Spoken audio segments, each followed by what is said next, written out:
Oke, jadi kita bisa tuliskan untuk bagian B, yaitu persamaan diferensialnya dia ini ya, yaitu turunan kedua Y, kemudian dikurang dengan 1 ditambah 2 kali E pangkat X dikali dengan turunan pertama Y, kemudian di sana dikurang 3 dikali E pangkat 2X ya, dikali Y sama dengan 0. Nah, untuk soal nomor bagian B ini, dia X-nya tidak diberi keterangan. Itu artinya bahwa X dalam persamaan diferensial ini itu untuk setiap X bilangan real ya. Jadi di sini tidak diberikan untuk batasan nilai X. Berarti X dalam hal ini itu adalah semua bilangan real ya. Jadi ini untuk soal bagian B, di mana intervalnya itu dari minus tahingga sampai tahingga ya. Jadi perhatikan bentuknya, karena ini sudah sesuai dengan bentuk umum ya, di mana koefisien daripada turunan kedua itu dia sama dengan 1. Berarti dalam persamaan diferensial ini sebagai A adalah bentuk ini, min 1 ditambah 2 dikali E pangkat X. Jadi bagian ini sebagai A. Kemudian koefisien daripada Y yaitu bentuk ini, min 3 E pangkat 2X itu adalah B ya. Nah, selanjutnya bisa kita uji untuk metode yang kedua. Jadi pertama ya, untuk kondisi yang pertama bahwa kita memilih fungsi Z sehingga jadi B per turunan pertama Z terhadap X ini dikuadratkan ya, dia harus sama dengan alfa. Dalam hal ini alfa itu merupakan suatu konstanta real ya. Jadi ini kondisi yang pertama yang harus dipenuhi oleh fungsi Z ya. Jadi ini bisa kita ganti simbolnya ya. Jadi ini untuk kondisi yang pertama. Nah, dari sini bisa kita peroleh bahwa turunan pertama Z terhadap X itu dia sama dengan B per alfa. Jadi B per alfa ini dalam akar ya. Jadi ingat untuk bentuk ini itu bahwa B per alfa itu harus bernilai positif karena dia dalam akar ya, sehingga bentuk ini bisa terdefinisi sebagai bilangan real ya. Nah, selanjutnya dari bentuk ini untuk fungsi B itu bisa kita substitusi ini ya sebagai B, yaitu di sana dia adalah min 3 E pangkat 2X. Lalu ini jadi kita tuliskan dulu bentuk akarnya seperti ini ya. Nah, sekarang di sini kita akan pilih alfa sebagai konstanta real, sehingga nanti bentuk B per alfa itu dia bilangan positif. Nah, untuk menentukan itu, perhatikan bentuk daripada fungsi B ini. Dia minus 3 dikali E pangkat 2X. Minus 3 negatif, E berpangkat 2X itu bilangan positif. Berarti dalam hal ini B itu merupakan fungsi yang bernilai negatif karena perkalian antara bilangan negatif dengan bentuk ini yang merupakan bentuk yang bernilai positif. Berarti ini merupakan hasilnya ini dia akan bernilai negatif, maka nilai alfa itu kita harus pilih sebagai bilangan real yang bernilai negatif, sehingga nanti untuk bentuk B per alfa itu bernilai positif ya. Karena ini negatif, maka alfa itu harus negatif. Jadi kita pilih alfa sebagai konstanta real yang bernilai negatif secara acak ya. Jadi untuk memudahkan penulisan atau kita agar mendapatkan hasil yang lebih sederhana, kita pilih saja alfa sebagai bilangan real negatif. Karena di sini ada minus 3, bisa kita pilih alfa, dalam hal ini dia sama dengan min 3 ya. Jadi dari sini tuh kita memilih bahwa alfa itu sama dengan minus 3 ya. Jadi kita ambil alfa sebagai bilangan negatif, dalam hal ini minus 3, agar nanti bentuk daripada Z X itu dia lebih sederhana. Nah, dari pemilihan alfa ini berarti kita bisa tuliskan untuk turunan pertama Z terhadap X dia sama dengan, di sini minus 3-nya bisa kita coret ya. Jadi tersisa E pangkat 2X. Kita akarkan, berarti ini artinya dia berpangkat 1/2 ya. Kalau jika akar, berarti E pangkat 2X itu jika kita akarkan itu sama saja pangkat daripada E ini kita kali 1/2. Jadi X kita kali 1/2, hasilnya adalah X. Berarti kita peroleh di situ dia adalah E pangkat X. Jadi untuk minus 3 dengan ini sudah kita coret sebagai akar dari E pangkat 2X dia sama dengan E pangkat X. Ya, jadi ingat bahwa dalam hal ini alfa yang kita pilih adalah minus 3. Bisa untuk nilai alfa yang lain sepanjang itu alfa sebagai bilangan real negatif. Ya, jadi kita peroleh ini. Nah, dari bentuk ini yang menyatakan turunan pertama Z terhadap X dia sama dengan E pangkat X, maka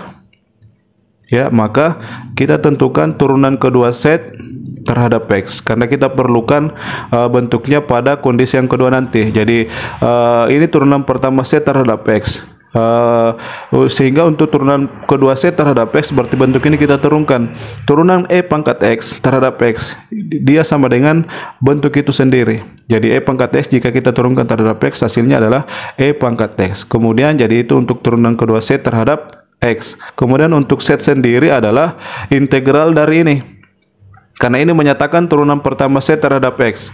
Sehingga jika masing-masing ruas dari bentuk ini kita integralkan terhadap X, ini kita integralkan terhadap X, maka dia hasilnya adalah Z. Kemudian ini kita integralkan terhadap X, dia hasilnya adalah bentuk itu sendiri. Ya, jadi kita peroleh bahwa turunan kedua Z terhadap X sama dengan E pangkat X dan Z sama dengan E pangkat X. Ya, jadi ini untuk kondisi yang pertama. Ya, jadi kondisi yang pertama. Nah, kemudian untuk kita uji pada kondisi yang kedua, apakah bentuk turunan kedua Z terhadap X ya ditambah dengan A dikali dengan turunan pertama Z terhadap X dengan ini dengan turunan pertama Z terhadap X dikuadratkan, apakah ini dia sama dengan beta, di mana dalam hal ini beta itu merupakan suatu konstanta. Jadi beta itu merupakan suatu bilangan konstan ya, atau sebagai konstanta real. Ya, jadi untuk kondisi yang kedua ini kita uji apakah bentuk ini dia menghasilkan suatu bilangan konstan beta. Nah, sekarang kita substitusi turunan kedua Z terhadap X beserta turunan pertamanya. Jadi ini dengan ini ya yang kita substitusi. Jadi di sini itu menyatakan turunan kedua Z terhadap X kita peroleh pada bagian ini dia adalah E pangkat X. Berarti ini bisa kita ganti E pangkat X. Kemudian A itu sebagai koefisien dari Y aksen dari persamaan ini. Berarti bentuk ini sebagai A. Dia di sini bertanda negatif. Berarti di sini dikurang ya. Jadi kita tuliskan dulu A-nya, yaitu A ditambah 2 kali E pangkat X itu sebagai A. Kemudian dikali dengan turunan pertama Z terhadap X, di mana dia hasilnya adalah E pangkat X. Seperti ini dikali dengan E pangkat X. Ya, jadi kita uji apakah bentuk ini menghasilkan bilangan konstan ya. Lalu dibagi dengan turunan pertama Z terhadap X dikuadratkan. Berarti bentuk ini kita kuadratkan, berarti pangkatnya kita kali 2. Berarti hasilnya adalah E pangkat 2X ya. Jadi jika bentuk ini kita kuadratkan itu sama saja pangkatnya kita kali 2. Jadi E pangkat 2X dia sama dengan konstanta beta ya. Jadi kita akan tentukan apakah hasilnya ini merupakan bilangan konstan. Nah, sekarang perhatikan untuk bagian ini bisa kita operasikan terlebih dahulu ya. Bagian ini E pangkat X kita bisa kita kali masuk. Jadi ini kita tulis kembali, berarti E pangkat X. Kemudian ini kita kali masuk ke sini berarti ini ya kali 1. Jadi E pangkat X dikali 1 hasilnya E pangkat X dikali min di sini min 1, berarti dia hasilnya adalah min dikurang E pangkat X. Ya, kemudian ini lagi kita kali ke sini, berarti ini bisa kita operasikan, pangkatnya kita jumlah, berarti pangkat 2X. Kemudian dikali 2, kemudian dikali dengan min 1, berarti hasilnya adalah min 2 E pangkat 2X ya. Jadi itu hasil untuk bagian ini. Nah, kemudian ini secara keseluruhan dia per E pangkat 2X ya. Jadi ini sebagai nilai daripada beta. Nah, selanjutnya bagian pembilang perhatikan E pangkat X dengan E pangkat X bisa kita coret. Berarti tersisa hanya bentuk ini. Minus 2 E pangkat 2X per E pangkat 2X. Nah, E pangkat 2X ini dengan ini juga bisa kita coret. Jadi tersisa pada bagian ini dia adalah minus 2. Berarti dari bentuk ini bisa kita melihat bahwa beta itu dia sama dengan minus 2. Di mana minus 2 itu merupakan bilangan konstan ya. Jadi untuk kondisi yang kedua terpenuhi bahwa beta sama dengan minus 2 yang merupakan bilangan konstan. Berarti untuk soal bagian B ini bisa kita tentukan penyelesaian umumnya dengan menggunakan metode yang kedua ini, karena kedua kondisi ini terpenuhi ya. Jadi yang kita uji itu terpenuhi dia untuk kondisi yang kedua, apakah beta yang kita peroleh itu merupakan bilangan konstan atau tidak, di mana beta itu merupakan nilai dari bentuk ini ya. Nah, selanjutnya karena beta yang kita peroleh adalah bilangan konstan, berarti selanjutnya bisa kita tentukan penyelesaian dari persamaan diferensial dalam variabel bebas Z ya. Jadi diperoleh, jadi sebagai persamaan diferensial dalam variabel bebas Z yaitu turunan kedua Y terhadap Z ya, kemudian ditambah dengan beta dikali dengan turunan pertama Y terhadap Z, kemudian ditambah dengan alfa dikali Y sama dengan 0 ya. Jadi selanjutnya alfa dengan beta dalam hal ini kita substitusi ke sini, berarti turunan kedua Y terhadap Z, berarti kita tulis seperti ini. Nah, di sini beta yang kita peroleh adalah -2, berarti di sini dikurang dengan 2 kali turunan pertama Z terhadap turunan pertama Y terhadap Z. Kemudian untuk alfa tadi kita pilih dia sama dengan -3 ya. Jadi alfa dia sama dengan -3. Berarti itu kita substitusi pada persamaan diferensial ini. Jadi di sini alfanya itu -3, berarti sini 3 dikali Y. Ini dia sama dengan 0 ya. Jadi ini merupakan persamaan diferensial linear homogen orde 2, koefisien konstan dalam variabel bebas Z. Nah, selanjutnya untuk menentukan penyelesaian dasar dari persamaan diferensial ini, pertama kita tuliskan persamaan karakteristiknya, di mana untuk penulisannya turunan kedua Y itu kita gantikan dengan M kuadrat, di sana dikurang 2, berarti di sini dikurang 2. Turunan pertama Y terhadap Z kita ganti dengan M. Kemudian untuk koefisien daripada Y yaitu -3 kita jadikan suku konstan pada persamaan karakteristik ini, jadi dikurang 3 ya. Ini dia sama dengan 0. Jadi ini persamaan karakteristiknya, yaitu M kuadrat dikurang 2M dikurang 3 sama dengan 0. Selanjutnya persamaan karakteristik ini kita tentukan akar-akarnya. Jadi perhatikan bentuk ini itu bisa kita faktorkan ya. Jadi bentuk itu bisa kita faktorkan. Jadi di sini sama dengan 0. Jadi di sini M, di sini juga M. -3 sebagai faktor dari -3 yaitu 3 dengan 1 ya. 3 dengan 1. Nah, agar nanti kita kalikan hasilnya -3, kemudian kita jumlahkan hasilnya -2, berarti yang memenuhi adalah di sini -3, di sini +1. Ya, jadi -3 dikali 1 hasilnya -3, -3 ditambah 1 hasilnya -2, berarti sudah terpenuhi ya. Berarti dari sini bisa kita tentukan akar-akar dari persamaan karakteristik ini. Misalkan sebagai M1 kita ambil dari sini. M sama dengan M dikurang 3 sama dengan 0. Berarti M-nya sama dengan 3. Berarti itu kita ambil misalkan dia sebagai M1. Jadi M1 sama dengan 3. Kemudian untuk M2, akar-akar yang kedua bisa kita ambil dari sini. M ditambah 1 sama dengan 0. Berarti M-nya sama dengan -1. Berarti M2 sama dengan -1. Nah, jadi di sini kita memperoleh dua akar-akar dari persamaan karakteristik ini yang merupakan yang bernilai bilangan real dan berbeda. Ya, jadi teman-teman ingat untuk penulisan penyelesaian dari akar-akar real dan berbeda. Jadi untuk M1 sama dengan 3, maka penyelesaian yang bersesuaian misalkan adalah Y1, dia sama dengan E berpangkat M1Z. Jadi ingat ini dalam variabel bebas Z. Berarti nanti Y1 sama dengan E pangkat M1Z. Nah, di mana M1 dia sama dengan 3. Berarti E pangkat 3Z ya. Jadi ini untuk Y1 sebagai penyelesaian dari persamaan diferensial ini. Nah, selanjutnya untuk M2, misalkan penyelesaian yang bersesuaian adalah Y2, dia sama dengan E pangkat, jadi bentuk penyelesaiannya sama ya, E pangkat M2Z, di mana M2 dia sama dengan -1. Berarti di sini E pangkat -Z ya. Jadi ini dua penyelesaian dasar dari persamaan diferensial ini. Ya, nah di mana bentuk ini jika kita nyatakan dalam variabel bebas X, maka kita peroleh. Jadi sebelumnya ingat bahwa set yang kita peroleh itu dalam variabel jika kita nyatakan set dalam sebagai fungsi dalam variabel bebas X, maka dia bentuknya seperti ini, bahwa set sama dengan E pangkat X. Jadi untuk set sama dengan E pangkat X, kita substitusi ke bentuk Y1 dengan Y2 ini ya. Jadi bisa kita langsung di sini kita tuliskan ya. Jadi ini dalam variabel bebas set, jika kita nyatakan dalam variabel bebas X, maka dia hasilnya adalah E pangkat 3 dikali E pangkat X ya, sebagai ganti dari set, dia sama dengan E pangkat X ya. Kemudian untuk Y2 dalam variabel bebas set dia adalah E pangkat min Z, dalam variabel bebas X dia adalah E pangkat, jadi min kita tulis, setnya kita ganti dengan E pangkat X ya. Jadi ini yang kita ambil sebagai penyelesaian dasar dari persamaan diferensial untuk soal bagian B ya. Jadi selanjutnya bisa kita, karena di sini Y1 dengan Y2 sudah kita nyatakan dalam variabel bebas X, berarti selanjutnya bisa kita tuliskan penyelesaian umum dari persamaan diferensial untuk bagian B.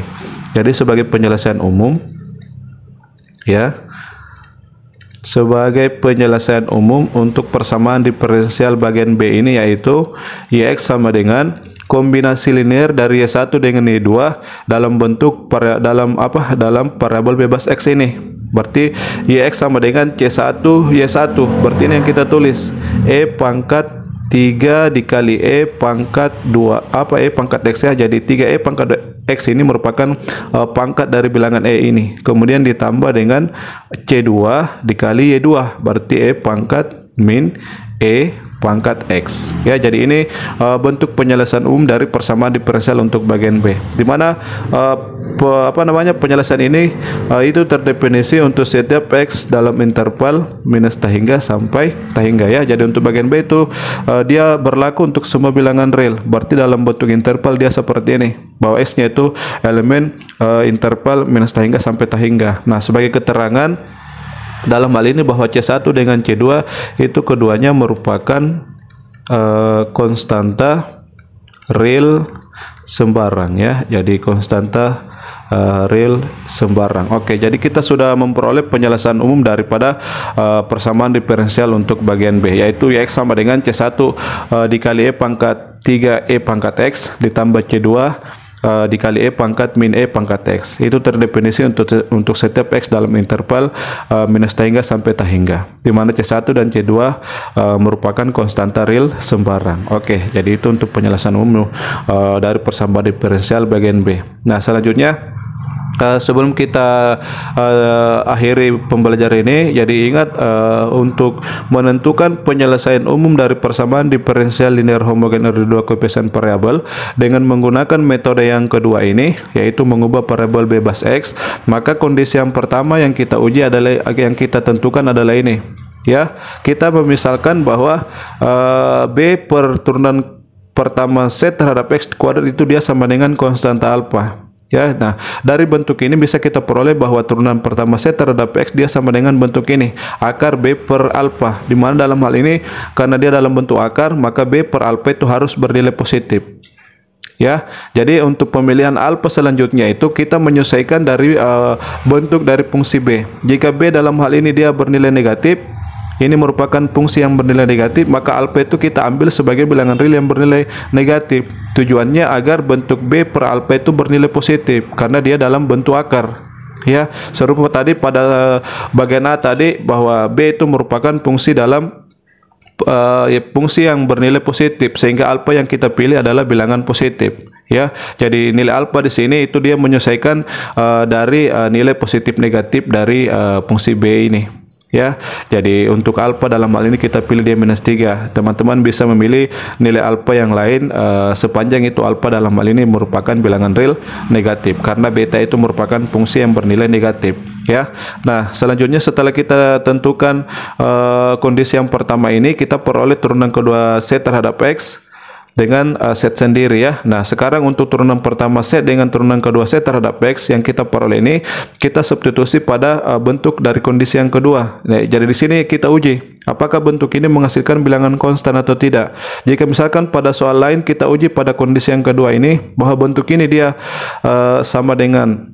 dia tidak menghasilkan bilangan konstan seperti ini, maka metode yang kedua tidak bisa kita gunakan ya. Jadi untuk metode yang kedua itu kondisi yang pertama kita misalkan seperti ini, kemudian kondisi yang kedua kita uji apakah bentuk ini menghasilkan bilangan konstan atau tidak. Jika dia menghasilkan bilangan konstan, berarti metode yang kedua bisa kita gunakan untuk menentukan penyelesaian umum dari persamaan diferensial linear homogen dari dua koefisien variabel.